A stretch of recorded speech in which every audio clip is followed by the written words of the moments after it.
Salut, c'est Jekyll et je suis en plein bouclage. Je suis toujours sur mon projet de magazine jeunesse, l'émission Plankton. Je dois terminer pour mercredi, donc là on est lundi. Et je suis sur la fin de mes planches, niveau ancrage.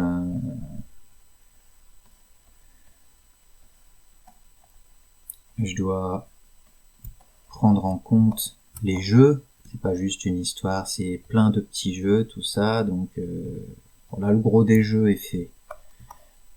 Ce qui prend un petit peu de temps à préparer en amont, c'est les stickers. Parce que voilà, je dois pouvoir caser un nombre suffisant de stickers tout au long du magazine, sans que ça dépasse un certain quota et une certaine dimension.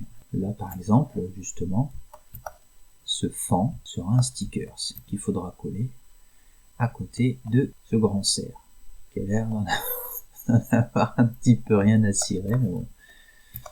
Si on lui fait un petit regard... Pas qu'à manger ça, hein. C'est du sérieux, hein. Travail. Comme le Plankton magazine, en plus d'aborder les thématiques écologie, met en scène une équipe composée d'animaux, du coup, ils sont amenés à croiser tout un tas d'autres animaux. Voilà notre équipe, une partie de l'équipe. Là, on a Colette, la mouette, Sacha, le chat, Antonin, le requin. Là, c'est un petit fan qu'ils viennent de sauver d'un incendie. Et voilà, on a Loulou, la loutre. Et il manque Ashok, le phoque qu'on voit pas ici, et conduit le plancton ici. Bien, donc du coup, je dois dessiner plein de petites bébêtes, des animaux. C'est parfois aussi galère que de dessiner des véhicules. Bon, on va dire à force, voilà, ça commence à venir. Bon, le fan, on va dire qu'il est fait. Et on passe à la suite. Depuis que je travaille sur Plankton, je suis passé au tout numérique parce que ça s'est présenté comme ça, juste dans la façon de travailler. Au départ, je m'étais juste fixé comme objectif de faire mon ancrage au numérique, histoire d'avoir un meilleur contrôle sur ce que j'allais dessiner. En fait, au final, j'ai commencé à éliminer différentes étapes de crayonné, de brouillon. Ces étapes étaient encore faites au papier et au crayon. Là, les derniers numéros, celui-ci et le numéro précédent aussi, il me semble. Vraiment, tout a été fait à la tablette. Je claque mon brouillon directement dans Krita. Je gagne du temps à ne pas avoir à scanner, à numériser. Moi, je suis sur Ubuntu quand je travaille. Je suis sur Ubuntu tout court. Hein. D'une manière générale, j'ai aucun souci. Mais de temps en temps, j'ai des petits soucis de compatibilité. Notamment depuis qu'on a acheté une nouvelle imprimante. Cette nouvelle imprimante, c'est de la merde, ces trucs. Maintenant, tout est hyper connecté. Et du coup, elle passe pas sur mon Ubuntu. Elle est pas reconnue. C'est les fameuses imprimantes scanner. Moi, j'ai juste besoin de la fonction scanner. Mais en fait, la fonction scanner sur l'imprimante est considérée comme une application supplémentaire et elle est uniquement accessible via un programme à installer, programme que je ne peux pas installer du coup. Il faut aussi faire une inscription en ligne. Enfin, je veux dire, c'est de la merde tous ces trucs. Je voudrais juste acheter un truc, un matériel, le brancher, l'utiliser. Point. Mais non, là maintenant tu peux pas, faut que tout soit hyper connecté. Tous ces petits soucis techniques sont pas bien dramatiques, mais disons que ça complique. Moi, je travaille, le but c'est quand même d'essayer d'être efficace, d'être rapide, surtout que là j'ai à chaque fois des échéances, des délais assez courts. Et devoir faire des allers-retours entre un PC et un autre PC pour pouvoir juste faire des scans de brouillon à la con, je m'en passerais bien. Du coup, maintenant je m'en passe. Et je commence à être à l'aise avec l'outil tablette. Comme là, par exemple, je suis en train d'ancrer. Mon outil d'ancrage principal, c'est celui-là. On va appeler ça stylo plume. Ça ressemble à un stylo plume. J'aime bien, il est texturé. Et donc, quand sur Krita, on fait du line, dans les options d'outils, on a ça, qui est donc le stabiliseur. Et le stabiliseur, comme son nom l'indique, il stabilise le trait. Donc ça réduit les tremblements, les machins. C'est quand même un outil super pratique.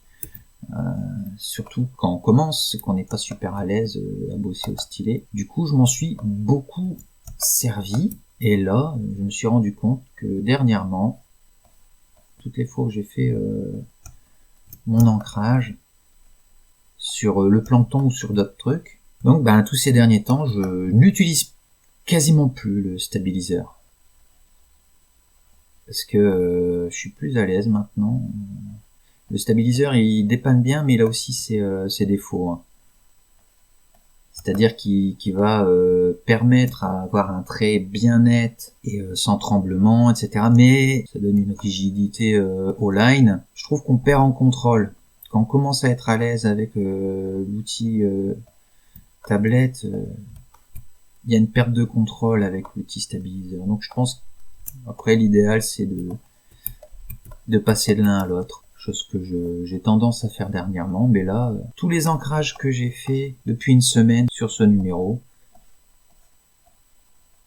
je les ai fait sans le stabiliseur. Bizarrement, j'ai l'impression, alors je sais pas si c'est parce que c'est moi qui suis plus à l'aise avec la tablette et du coup plus rapide, ou si c'est justement le fait de pas utiliser le stabiliseur qui me rend plus rapide. Peut-être un peu des deux. Ma foi, c'est pas trop mal tout ça.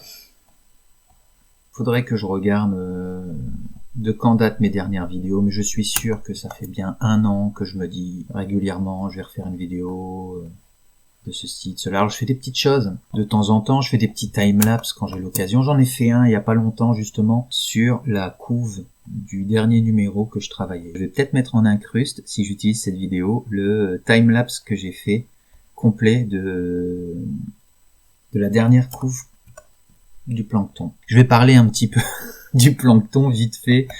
Donc il y a un magazine jeunesse, il y en a un pour les grands et un pour les petits, et moi je m'occupe de celui pour les petits. Donc c'est un magazine qui sensibilise les enfants à la question de l'environnement, de l'écologie. C'est un magazine avec un équipage qui donc accomplit des missions pour sauver, préserver la nature, l'environnement, la planète. Donc c'est l'équipe Plancton, le plancton étant le nom du vaisseau ultra perfectionné qu'ils utilisent dans leur mission. Comme je disais, c'est des missions à remplir, donc en fait le magazine c'est des histoires, mais c'est surtout des missions, donc des jeux. Et la petite différence, c'est que ce magazine il est 100% personnalisé. L'enfant est un membre de l'équipage, et donc l'équipe s'adresse à lui. C'est son magazine à l'enfant. Donc voilà, là je viens d'ancrer Loulou, mais il me reste le fond. Et là ce que je fais, c'est que je fais un line de couleurs des arbres. On va faire ça assez vite. Si je m'accorde de faire des vidéos comme ça, un peu spontanées, où je travaille et où je blablate, en dehors de mes petites vidéos timelapse, comme je disais tout à l'heure, que je poste de temps en temps. Bon, ça peut être sympa, je ne sais pas, encore faut-il que ça vous intéresse de regarder un zigoto en train de blablater en dessinant. Je suis peut-être pas le plus trépidant à regarder travailler. Bon voilà, ça c'est pas mal, j'aime plutôt bien. On passe à la suite. Pour revenir sur le plancton, donc comme je disais, c'est un magazine personnalisé. Donc comme c'est un magazine personnalisé à l'enfant, c'est pas un magazine que vous allez trouver en librairie. Pour pouvoir découvrir et faire découvrir les aventures plancton aux enfants, c'est en passant par le site de Juliette qui est à l'initiative du projet. Donc là, faut s'abonner tout simplement. C'est un abonnement en ligne. L'intérêt aussi, c'est de pouvoir toujours commencer par le numéro 1. Comme vous pouvez le constater, tout à l'heure je disais je dois dessiner des animaux et je faisais la réflexion sur le fait que dessiner des animaux c'était aussi chiant que de dessiner des véhicules. Mais je dois aussi dessiner un véhicule, qui est donc le plancton, qui est donc un navire ultra perfectionné, qui se transforme. Là, on a la version avion. Voilà, donc moi, je dois dessiner un véhicule perfectionné qui se transforme en avion, en sous-marin, en train. Le véhicule, il est génial, mais... je trouve ça assez marrant de me dire que voilà, je me retrouve du coup à dessiner des trucs, mais alors jamais j'aurais pensé que j'allais dessiner ceci ou cela.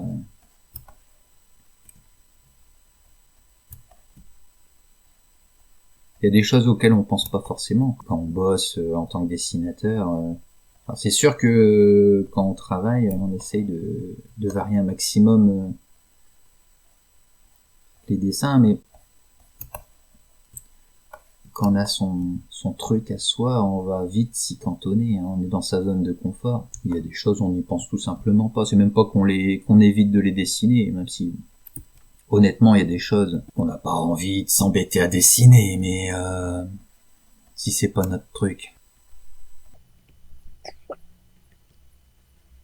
J'ai pas un croquis très précis là, du coup je vais devoir un petit peu...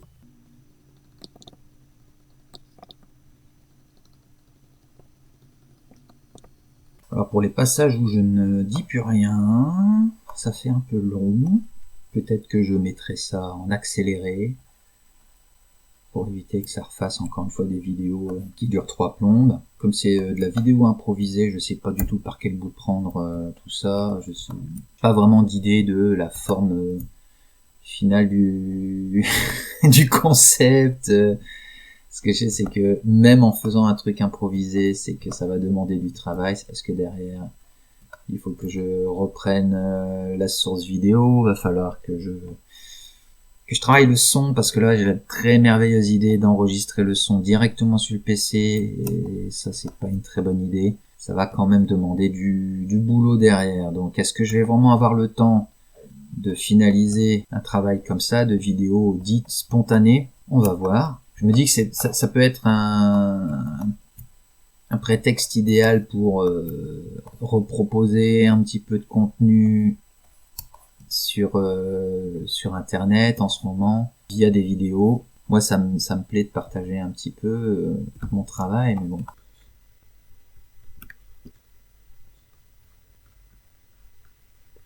Si je décide de poster cette vidéo en me disant bon allez, ça peut être sympa de vous montrer tout ça, et s'il y a une bonne réception, un intérêt pour ce type de contenu, j'en ferai probablement d'autres.